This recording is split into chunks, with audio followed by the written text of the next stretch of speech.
चलभिते पुरुषो यदा हवे अज्ञान हेतु कृतिमोह मदान्धिकारनाशनम।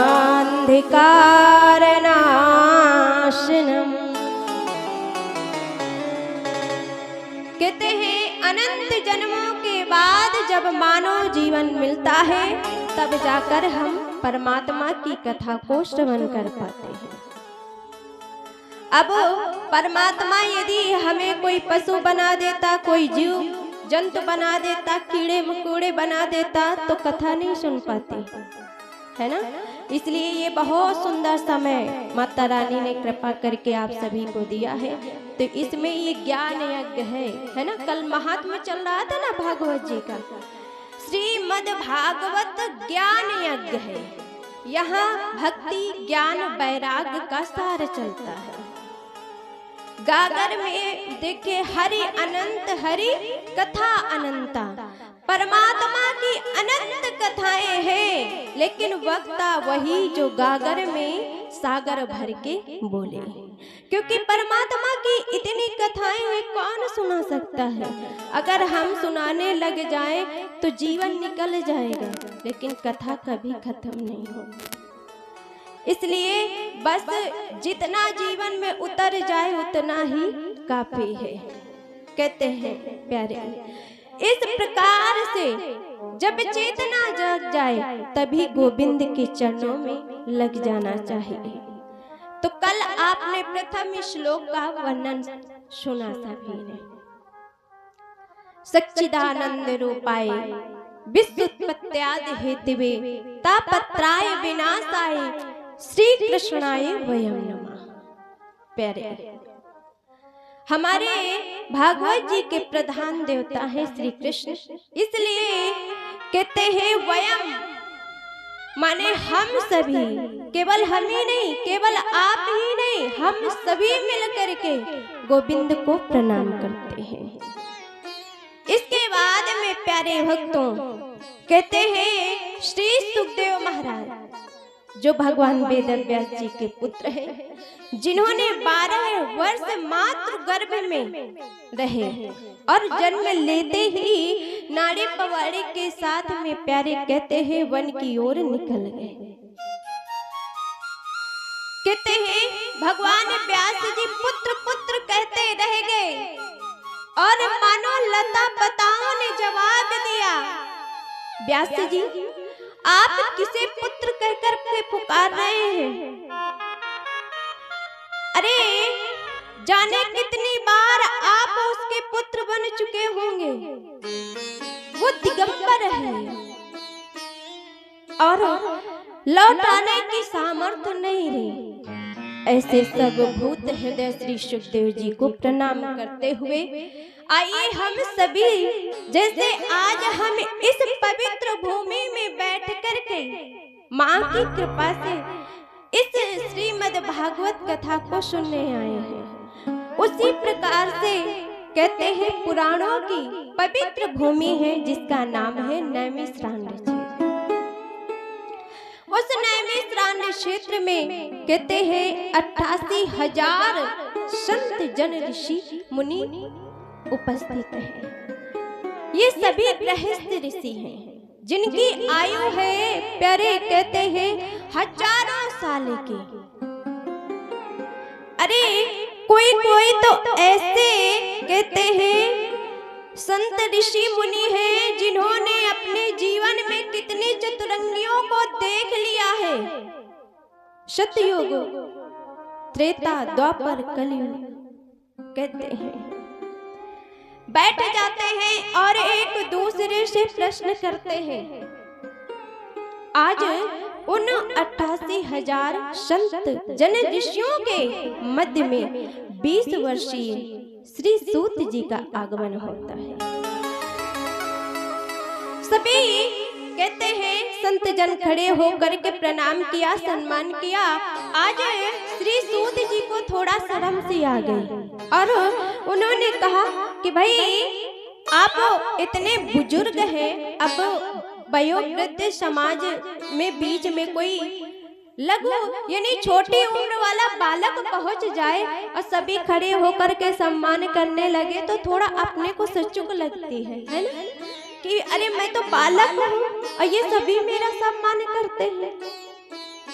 तो उन ऋषियों ने कहा कि हे सूत जी महाराज, देखो बताते हैं कि धन वृद्धा बल वृद्धा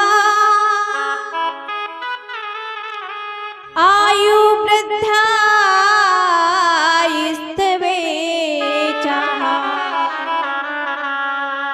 ते सर्वापि ज्ञान वृद्ध सच किंकिराशिष किंकिरा।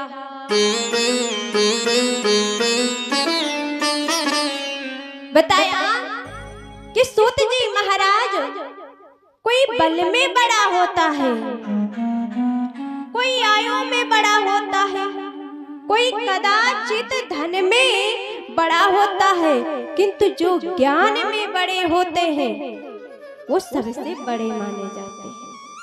अब हम लोगों की आयु तो इतनी है लेकिन वो ज्ञान नहीं है। अब कहते हैं यानी अपने पास अधिक धन आ जाए, है ना, धन अधिक हो, लेकिन धन का उपयोग करने का तरीका हमें ना मालूम हो तो धन का क्या करें, है ना। उसी प्रकार से उन्होंने बताया कि हम आयु में तो बड़े हैं लेकिन ज्ञान में आप बड़े हैं। आसन दिया और कहा कि मुझे कथा का सार सुनाइए, क्योंकि मैं कथा सुनूं हम सभी और कल्याण हो जगत का। ऐसी कोई कथा सुनाइए, क्योंकि कलयुग में आने वाला जो कलयुग है ना, सौनक ऋषि कहते हैं श्री सूत जी महाराज जी से कि जो आने वाला कलयुग है तो कलयुग के लोगों के पास इतना समय नहीं रहेगा कि कोई 3 घंटे बैठ करके 4 घंटे बैठ करके हरि की कथा को श्रवण करे। हरि की कथा तो कम श्रवण करेंगे लेकिन निंदा ज्यादा करेंगे। तो हे सूत जी महाराज, गागर में सागर भर के बोलिए और कहा कि नामा में अमृतम कथा अमृतम। कथा का सार सुनाइए हमको। तो सूत जी महाराज इस प्रश्न को सुन करके गदगद हो गए, प्रसन्न हो गए। प्यारे कहते हैं मन में विचार किया और कहा कि सौनक ऋषियों, आज मैं जो तुम्हें कथा श्रवण कराने जा रहा हूँ ना, तो मालूम है कहते हैं वो कथा देवताओं को भी दुर्लभ है। अच्छा कैसे?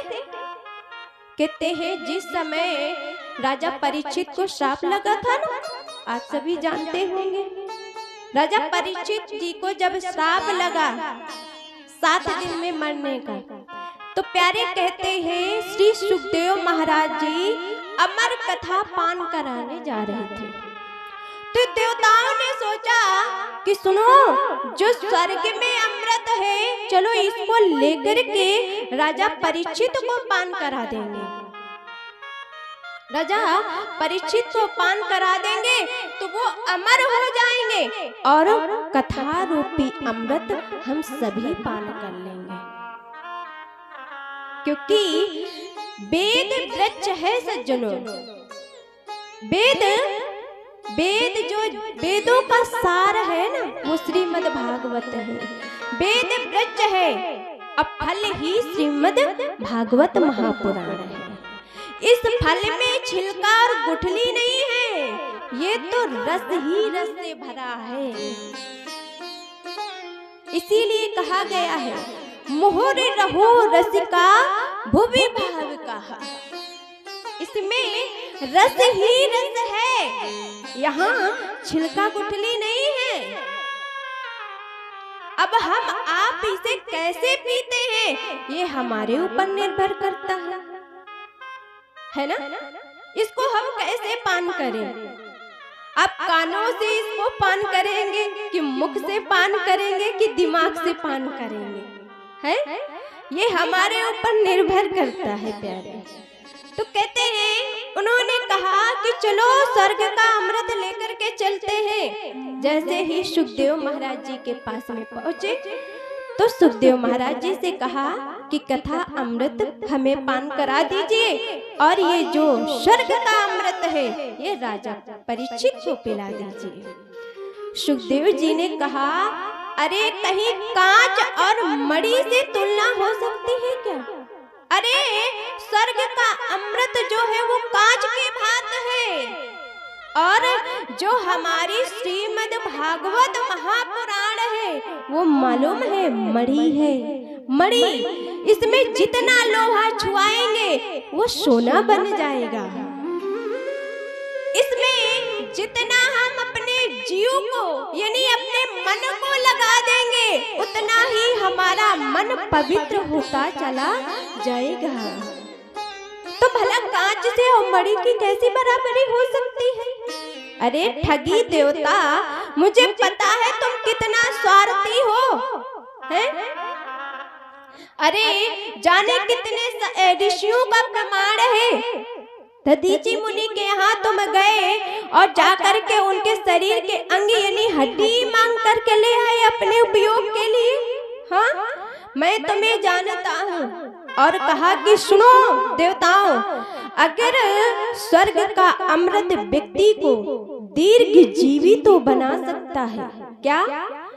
स्वर्ग का अमृत व्यक्ति को, जीव को दीर्घ जीवी तो बना सकता है लेकिन दिव्य जीवी नहीं बना सकता है। प्यारे, आज श्री सुखदेव महाराज ने देवताओं को अभक्त समझा और अमर कथा पालन नहीं कराई, जो सज्जनों आज आप सभी को श्रवण कराई जा रही है। तो कितने बड़भागी हैं मालूम है, क्योंकि आज हम मानव है, मानव का जीवन मिला है तो परमात्मा को इन नेत्रों से देख सकते हैं और कानों से प्रभु की कथा को सुन सकते हैं। स्वर्ग में वहाँ कोई कथा सुनाने वाला नहीं है, वहाँ स्वर्ग की संपदा तो है, कल्प वृक्ष तो है और ये भागवत रूपी कल्प वृक्ष है।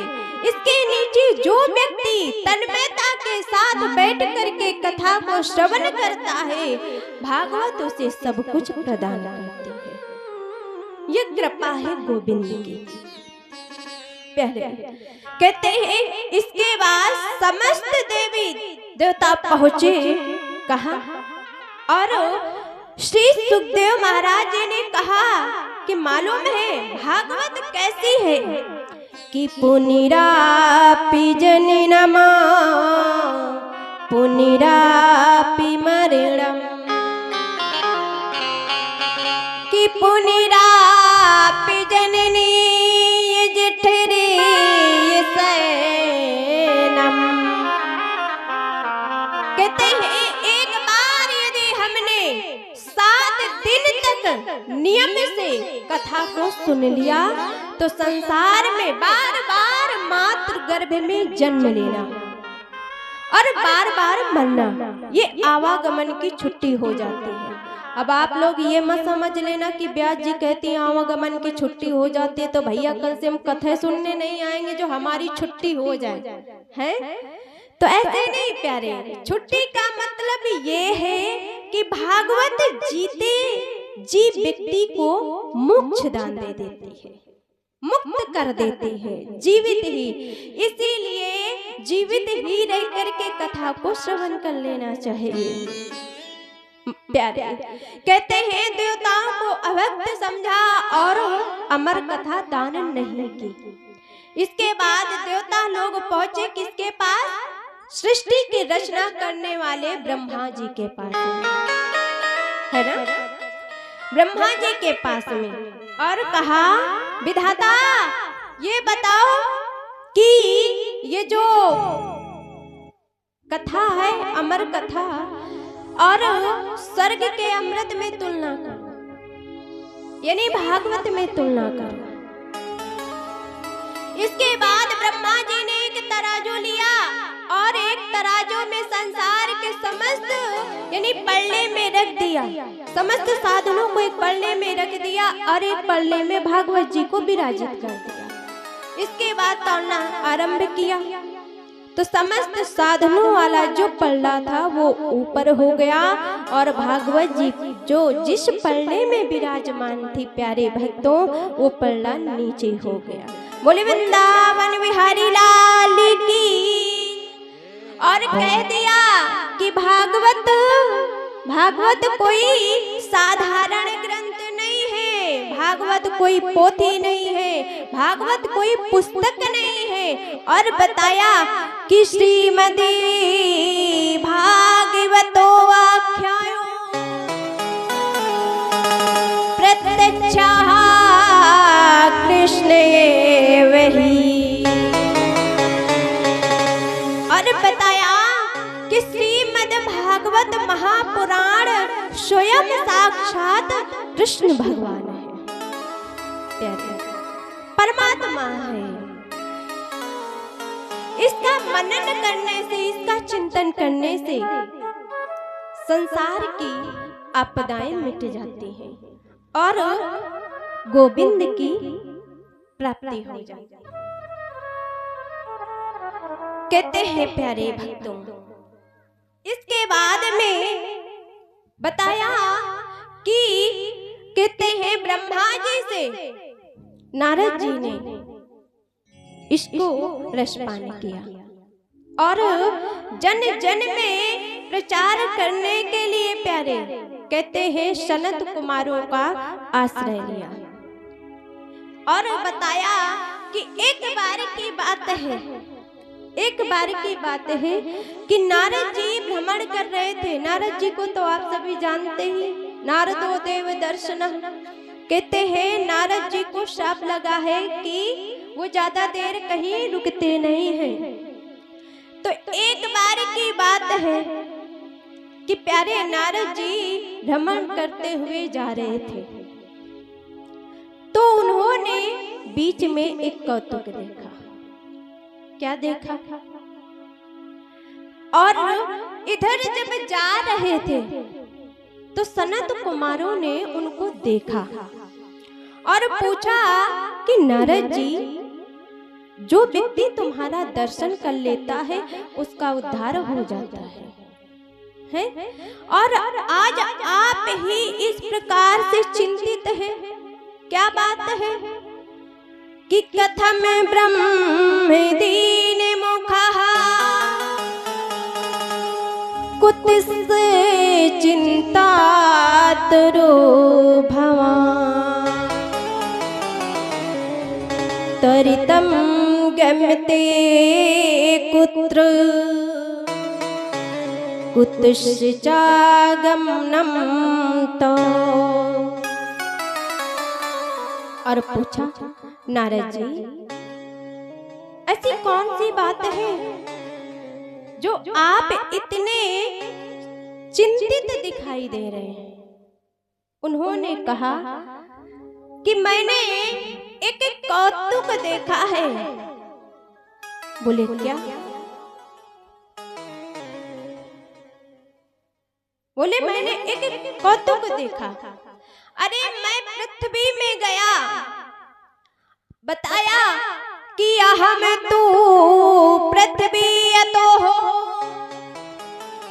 गत्वा सर्वति मामिति अपुष्करम च प्रयागम च काशी गोदावरी तथा। कहते हैं प्यारे, मैं पृथ्वी पर आया, पृथ्वी को सबसे श्रेष्ठ समझकर मैं हर क्षेत्र में गया, कुरुक्षेत्र में गया, सेतु बंध रामेश्वर में गया। सत्य कहता हूँ सनत कुमार जी, मुझे कहीं शांति नहीं है। कोई व्यक्ति मुझे सत्य बोलने वाला नहीं मिला। और कोई व्यक्ति यदि एक बार धर्म का काम कर देता है तो बार बार कहता है, और मालूम है अधर्म का कार्य जो दिन भर करता है तो कहता है राम जी की इच्छा थी तो हो गया। क्या राम जी की इच्छा थी, यानी अधर्म करे, दिन भर झूठ बोले, है ना, तो राम जी का सहारा कर दिया। राम जी की इच्छा थी सो हो गया। और धर्म का काम कर दे एक तो दिन भर गाएगा, मैंने तो इतने रुपए दान किए, मैंने तो ये बड़ी यज्ञ करवाई है। ये हम सभी का कर्तव्य है। अरे करोड़ों से ज्यादा महंगा भगवान ने सुंदर तन दे दिया। पता है कीमत जब पता चलती है उन लोगों से पूछिए जिसकी एक आंख खराब हो जाती है, अनेक प्रकार से धन लगाते हैं, करोड़ों लगाते हैं, लाखों लगाते हैं, जो प्रकृति ने, जो ईश्वर ने हमें नेत्र ज्योति दी है, प्यारे भक्तों, वो नेत्र ज्योति लाने में हम लाखों रुपया लगा देते हैं, लेकिन वो रोशनी मिल नहीं पाती। तो उन लोगों से पूछिए कि इस तन की अहमियत क्या है ना? भगवान ने हमें कितनी अनमोल चीज दी है।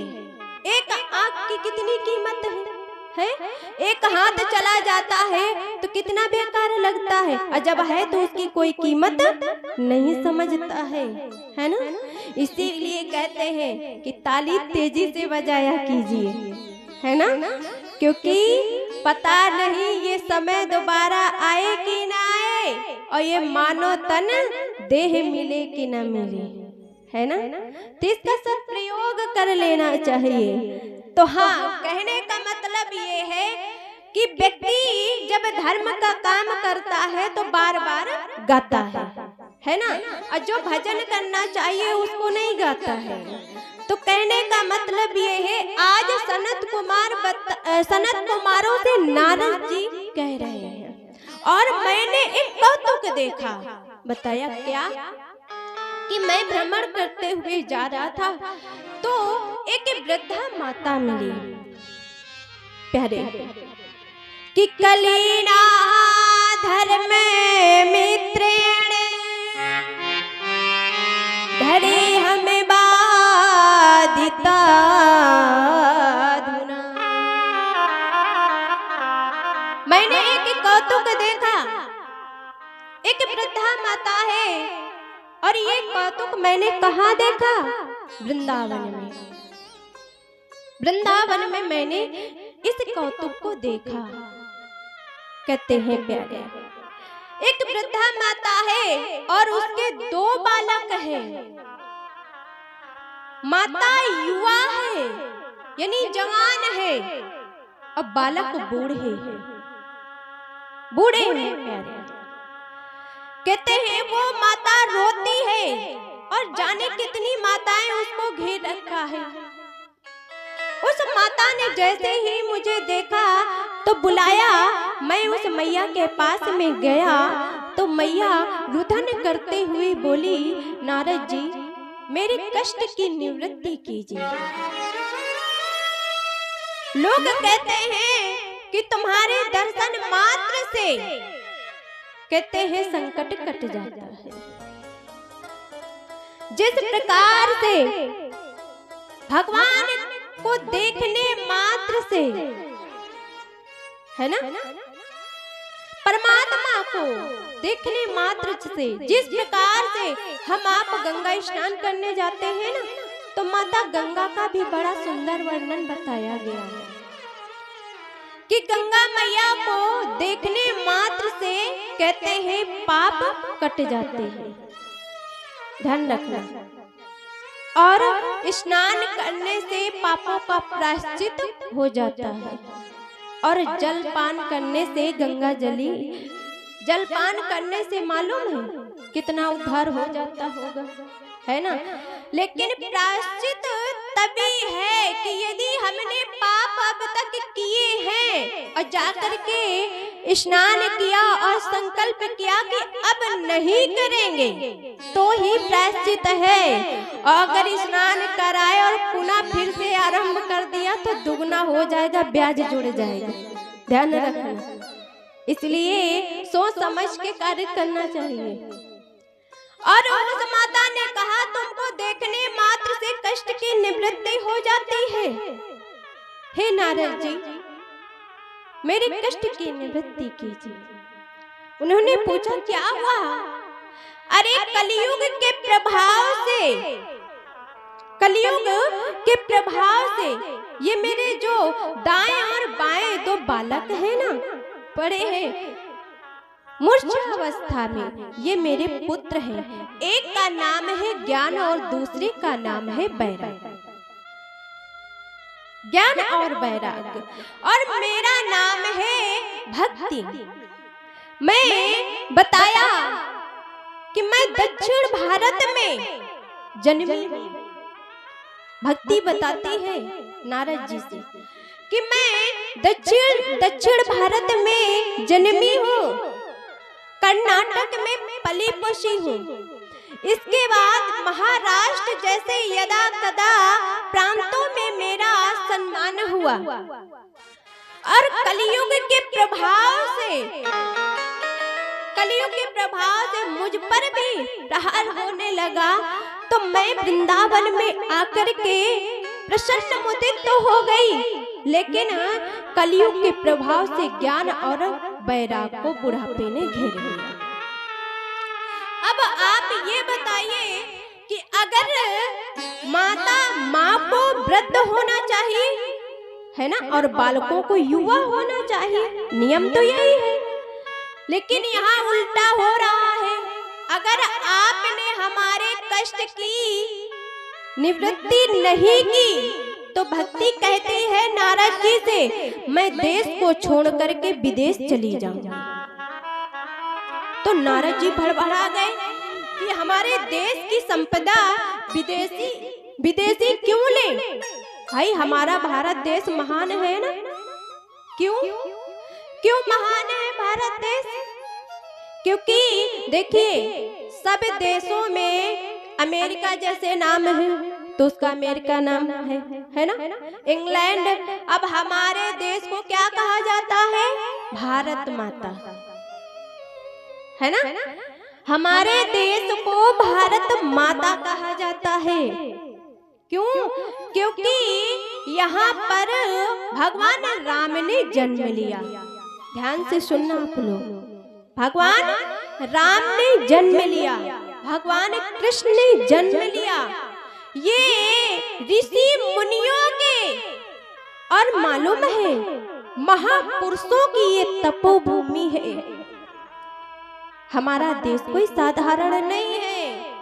और यहाँ तक की बात ही क्या है, एक बात और बताऊं, मालूम है? कहते हैं यहाँ तक की बात ही क्या है परीक्षित जी, अगर किसी का पति डॉक्टर हो तो पत्नी को फ्री में डिग्री मिल जाती है ना। आदरणीय हमारी परम माताओं को, है ना। भले ही अब आप लोगों की बात नहीं हो रही, ये कहीं और की बात है, आप लोग नाराज मत होना, है ना। आप लोगों की बात नहीं है। मालूम है, अगर पत्नी एक भी कक्षा ना पढ़े हो, अगर पति टीचर मिल जाए, है ना, तो मालूम है पत्नी को क्या कहा जाएगा? क्या कहा जाता है आपके यहाँ? क्यों परीक्षित जी, क्या कहा जाता है आपके यहाँ?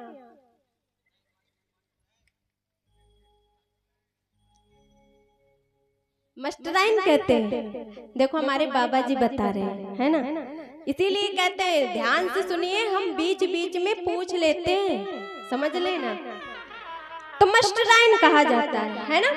अगर किसी का पति फौजी है तो उसकी पत्नी को क्या कहेंगे? क्या कहेंगे? हाँ। और मान लो किसी का पति डाकिया हो तो पत्नी को क्या कहेंगे? पत्नी को क्या कहेंगे? तो भैया गड़बड़ है, सोच समझ के बोलना चाहिए। बोले वृंदावन बिहारी लाल की। हाँ, तो कहने का भाव ये है कि हमारा देश ऐसा है कि यदि पति हो मास्टर तो उसको फ्री में डिग्री मिल जाती है मास्टराइन की, है ना। डॉक्टर हो तो डॉक्टराइन बन गई।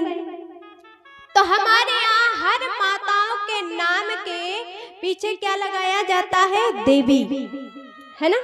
क्यों? क्योंकि यहाँ सभी देवियां हैं। ये सती अनुसुईया, सती सावित्री की तपोभूमि है। तो नारद जी मन में विचार करने लगे कि यदि हमारे देश की धरोहर बाहर विदेश में चली जाएगी तो ये तो गड़बड़ हो जाएगा, तो ये तो नहीं होना चाहिए। आज इस दृश्य को देखा नारद जी ने, मालूम है, वेद का पाठ किया, वेदांत का पाठ किया। कुछ क्षण के लिए ज्ञान और वैराग्य का बुढ़ापा दूर होता और पुनः फिर वैसे ही हो जाते, फिर मूर्छित हो जाते। अब नारद जी बड़े परेशान, भागे भागे जा रहे थे तो सनत कुमारों ने देखा और पूछा। तब नारद जी ने बताया कि ऐसी ऐसी समस्या है। तब आकाशवाणी हुई। आकाशवाणी क्या हुई कि सत्कर्मा सूचिको नूनम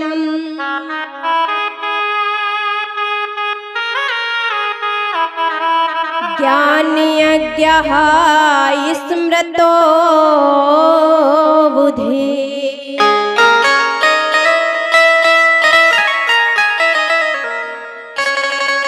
श्रीमद् भागवतालापः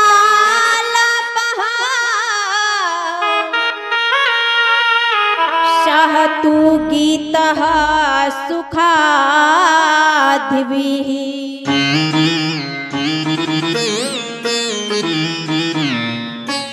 देखो नारद, अगर ज्ञान और वैराग्य का बुढ़ापा दूर करना चाहते हो ना तो जाओ जाकर के सत्कर्म करो। प्यारे बताया, आकाशवाणी हुई, जाओ जाकर के सत्कर्म करो। तो भैया नारद जी वहां से चल दिए और जो रास्ते में, जो मार्ग में संत जन मिलते तो उनसे पूछते, महाराज ये बताओ कि सत्कर्म किसे कहते हैं? सत्कर्म किसे कहते हैं? तो भाई जो अब नारद जी कोई साधारण है क्या? हाँ, ब्रह्मा जी के मानस पुत्रों में से बड़े हैं। क्यों जी? हाँ, कहते हैं जैसे ही देव ऋषि नारद है, इन्हें देव भी प्रणाम करते हैं, दैत्य भी प्रणाम करते हैं। कहते हैं अब जैसे ही कोई महात्मा देख ले कि नारद जी आ रहे हैं तो कहीं कुछ पूछ न ले तो वो पहले ही पीठी दिखाकर भाग जाए कि कहीं कुछ पूछ न ले। अब कोई थोड़ा बहुत यदि विद्वान हो तो आए तो नारद जी पूछ ले कि भाई महात्मा जी ये बताओ कि सत्कर्म किसे कहते हैं, तो बेचारा वहां से भाग जाए। अब नारद जी बड़े परेशान कि सत्कर्म का मतलब क्या होता है, सत्कर्म किसे कहते हैं, सत्कर्म किसे कहा जाता है। जाकर के कहते हैं, इसके बाद मैंने सनत कुमारों से पूछा तो बताया कि नारद जी सुनो, सत्कर्म कहते हैं जो अपने इन हाथों से, अपने इन हाथों से सुंदर कर्म किया जाए, उसी का नाम है सत्कर्म। तो बोले भैया सुंदर कर्म कौन सा है? बोले एक साधे सब सधे, असब साधे सब जाए। सत्कर्म वो है जो एक व्यक्ति सुंदर कर्म करे और कल्याण हो हजारों का, है ना। देखिए, धर्म का कार्य कराने में बड़ी किचकिच होती है, लेकिन पता नहीं कि लाभ कितना मिलता है उससे। एक बात और बता दूं लाभ की, जिस प्रकार से आप पूरा जीवन पूजा पाठ करिए, है ना, तो घर में बैठकर यदि पत्नी है तो पति पत्नी मिलकर के पूजा करते हैं, है ना। कहते हैं पति पत्नी मिलकर के पूजा करते हैं। तो पति यदि सुंदर कर्म करता है तो पत्नी को आधा मिल जाता है ना, शास्त्रों के अनुसार यही तो है। इसीलिए अच्छा, पत्नी को धर्म पत्नी क्यों कहा गया है, कौन जानता है? जानते होंगे आप लोग, है ना, कथा सुनते रहते हैं। पत्नी को धर्म पत्नी ही क्यों कहा जाता है, पता है कि नहीं? क्योंकि पत्नी को धर्म पत्नी इसलिए कहते हैं कि अपने पति को अधर्म के मार्ग से जो निकाल करके धर्म के पथ पर चला दे, उसी का नाम है धर्म पत्नी, है ना, उसी का नाम है धर्म पत्नी। तो प्यारे, पति जब सुंदर कर्म करता है तो पत्नी को आधा फल मिल जाता है शास्त्रों के अनुसार। लेकिन कहते हैं, शास्त्र कहते हैं, पत्नी यदि कुकर्म करती है, कुमार्ग में चलती है, तो पति को परिणाम भोगना पड़ता है, ध्यान रखिएगा। और पत्नी मालूम है, पत्नी अपने लिए कभी कुछ नहीं मांगती, संसार वालों के लिए ही मांगती, इसीलिए उसका नाम है धर्म पत्नी। बोले वृंदावन बिहारी।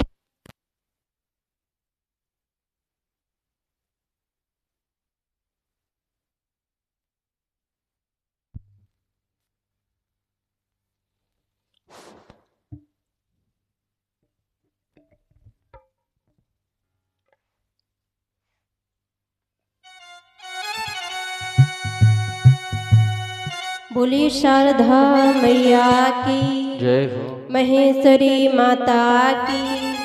प्यारे, इस प्रकार से कहा कि नारद जी जाओ जाकर के सत्कर्म करो, यानी कि अपने द्वारा सुंदर कर्म किया जाए, उसी का नाम है सत्कर्म। प्यारे, इसके बाद में सनत कुमारों ने कहा कि सुनो नारद जी, यदि तुम चाहते हो कि ज्ञान और वैराग्य का बुढ़ापा दूर हो जाए और भक्ति मैया के कष्ट की निवृत्ति हो जाए, तो आप श्रीमद् भागवत सप्ताह ज्ञान यज्ञ का अनुष्ठान कीजिए। प्यारे, आज कहते हैं, नारद जी ने कहा, भगवान ये तो बताइए कि अनुष्ठान कहाँ पे किया जाए? क्यों? क्योंकि ये ब्रह्मा जी के मानस पुत्र है ना, सनक सनंदन सनातन सनत कुमार, है ना, 4 पुत्र हैं। कहते हैं ये रहते हैं बद्रिका धाम में, और प्राचीन काल में उस समय बद्री धाम वही व्यक्ति चारों धाम की यात्रा करने जाते थे जो व्यक्ति प्यारे अपने घर के गृह कार्यों से पूर्ण रूप से उनका विश्राम हो जाता था। यानी बेटे का विवाह हो गया, पुत्री का विवाह हो गया, परिवार में सब खुशी है, हरा भरा है, अब बुढ़ापा यानी चौथापन लग गया है, तो सोचते हैं भैया अब उम्र थोड़ी सी रह गई है, सो अब इस उम्र में भजन कर लेना चाहिए, है ना। क्योंकि बुढ़ापा जब लग जाता था तो प्यारे सोचा करते थे कि अब हमें चारों धाम की यात्रा कर लेना चाहिए। क्यों? क्योंकि सारे कार्यों से निवृत्ति लेकर के जाते थे, सके, क्योंकि अगर ये शरीर भी चारों धाम की यात्रा में छूट भी जाए तो घर वालों को कोई परेशानी ना हो, है ना। इसलिए प्यारे कहते हैं अब वो बद्रिका धाम में रहते थे सनत कुमार जी, तो उन्होंने कहा कि यहाँ यदा कदा धाम यात्रा करने वाले लोग आते हैं, वो भी संत जन ऋषि मुनि आते हैं, ध्यान में बैठ जाते हैं, कथा कौन सुनेगा। तो बोले भैया कथा कहाँ होनी चाहिए, तो कहा सुनो कथा मैं थोड़ा बद्रिका धाम से